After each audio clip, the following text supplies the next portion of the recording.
نئے الیکشن ہیں اور پھر اپوزیشن جماعتوں کی گزشتہ روز ایک اہم میٹنگ تھی لیکن اتحاد تشکیل نہیں ہوا. چلیں جی. اچھا اب اس ساری صورتحال میں خواجہ آصف جو ہیں وہ اس اتحاد کے حوالے سے کامنٹ کر رہے ہیں, کہتے ہیں جی ماضی میں بھی بہت اتحاد بنے, کوئی ایسے کامیاب نہیں ہوئے, اور وزیر دفاع یہ بھی کہتے ہیں کہ سیاست میں حرف آخر کچھ بھی نہیں ہوتا اور معاملات تصادم سے نہیں مذاکرات سے حل ہوتے ہیں.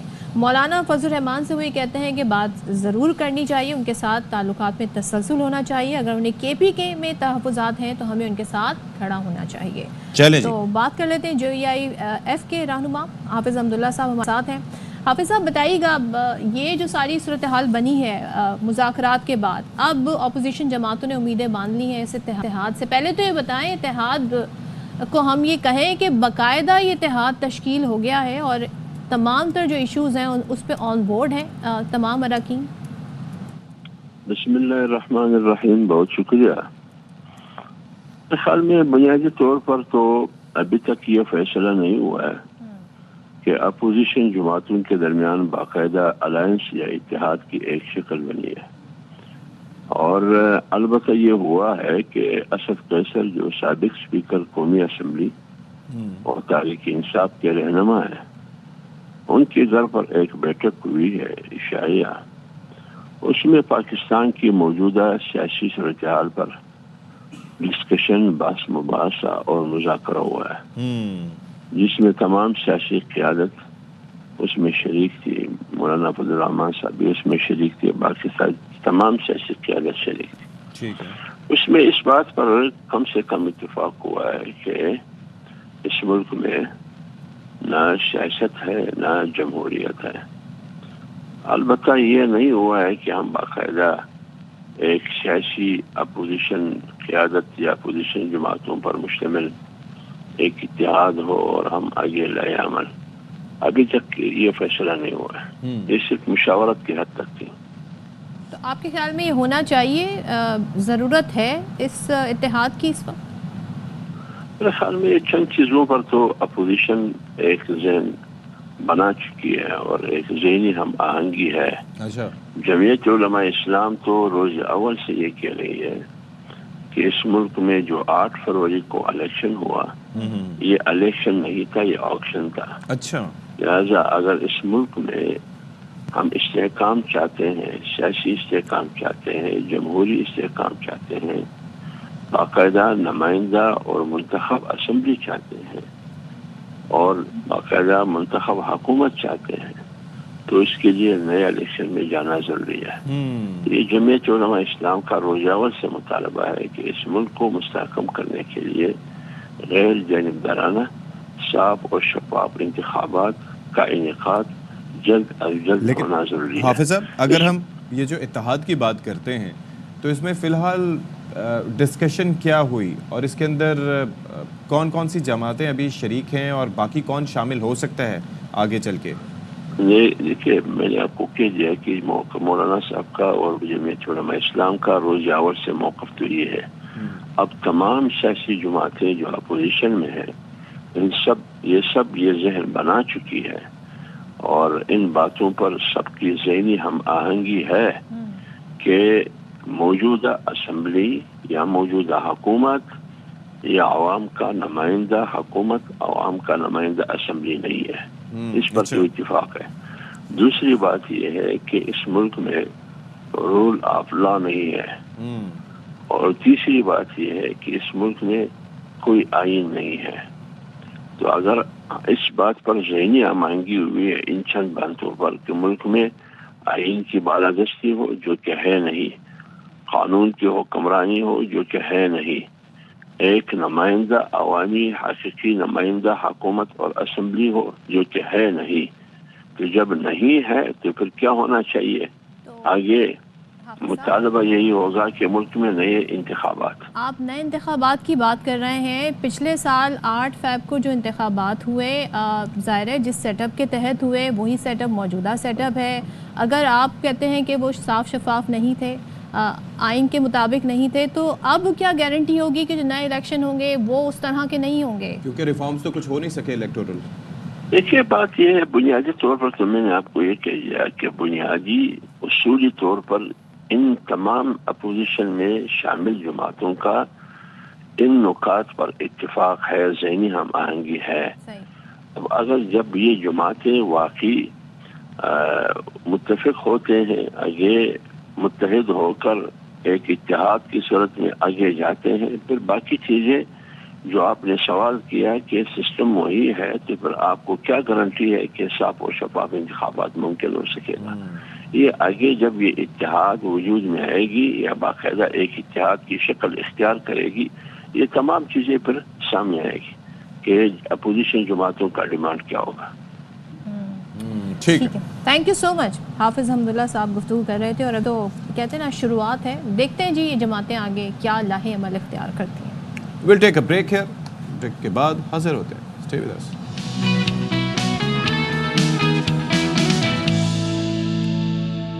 بسم اللہ الرحمن الرحیم. السلام علیکم. باخبر سویرا میں ایک بار پھر سے آپ سب کا خیر مقدم ہے.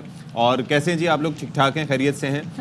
سردیوں کا کچھ ہم تذکرہ نہیں کر رہے، برف باری کا تذکرہ نہیں کر رہے، برسات کا کوئی تذکرہ نہیں کر رہے، AQI کا تذکرہ ہم نے اتنے دنوں سے نہیں کیا.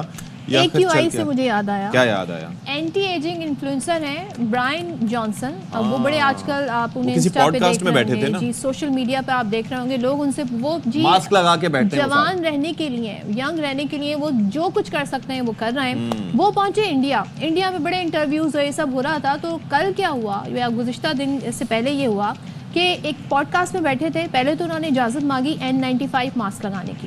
اچھا، اس روم میں جہاں پہ پوڈ کاسٹ ہو رہا تھا وہاں پر جی ایئر پیوریفائر بھی تھا، سب کچھ ایک انڈور انوائرمنٹ میں ہو رہا تھا. اس کے بعد وہ واک آؤٹ کر گئے وہاں سے. کہا کیا کہ جی میرے لنگس جو ہے انفلیمیشن ہو رہی ہے، میرا جو سور ہے، تھروٹ جو ہے وہ سور ہو رہا ہے، اور یہ کہ میں یہاں پہ جی نہیں سروائیو کر سکتا تو میں اس پوڈ کاسٹ سے جا رہا ہوں. ایسا ہی ہے. اور ایئر کوالٹی انڈیکس اس وقت کیا تھا؟ 130. اللہ اکبر. اور 130 واقعی خراب ہے.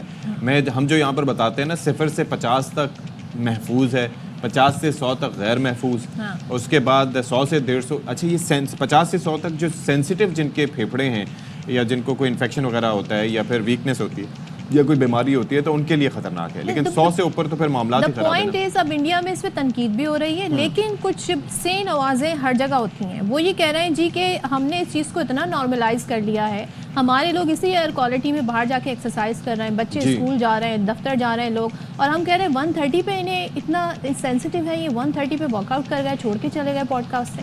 تو بھائی آپ اپنے اسٹینڈرڈ ہیلتھ کے حوالے سے اگر ہائی رکھیں گے تو آپ اس پہ کام بھی کریں گے. تو آپ یہ دیکھیے کہ لاہور کی اگر ہم بات کریں تو لاہور کا اس وقت جو AQI ہے that is 240 and that is a lot. ٹھیک ہے، تو ہمارے پورے شہر، مثال کے طور پر لاہور کی مثال لے لیں، پشاور کی مثال لے لیں، ملتان کی لے لیں، راولپنڈی لے لیں، کراچی لے لیں، یعنی کہ لاہور کے ہے 240، پشاور کا ہے 213، ملتان کا ہے 195، راولپنڈی 184، کراچی 180، اسلام آباد تک بھی 165 ہے. یعنی کہ پورے ملک میں اگر ہم بات کریں تو ایئر کوالٹی ہماری ٹھیک نہیں ہے اور ہر گزرتے دن کے ساتھ یہ خراب ہوتی جا رہی ہے. آپ کو یاد ہے جب بہت زیادہ بری ایئر کوالٹی ہزار تک معاملات جا رہے تھے لاہور سے، تو بلاول صاحب کراچی میں جب 175 تھا تو کہہ رہے تھے کراچی آ جائیں لاہور والے. تو جب ہمارے یہاں اس چیز کا ادراک نہیں ہے، میں کرٹیسائز نہیں کر رہی، ہمارے یہاں اس کی انٹینسٹی سیویریٹی کا سنگینی کا ادراک ہی نہیں ہے. ہم سمجھ رہے ہیں 175 بہت اچھا ہے. کہتے ہیں نا کہ چراغ سب کے بجھیں گے،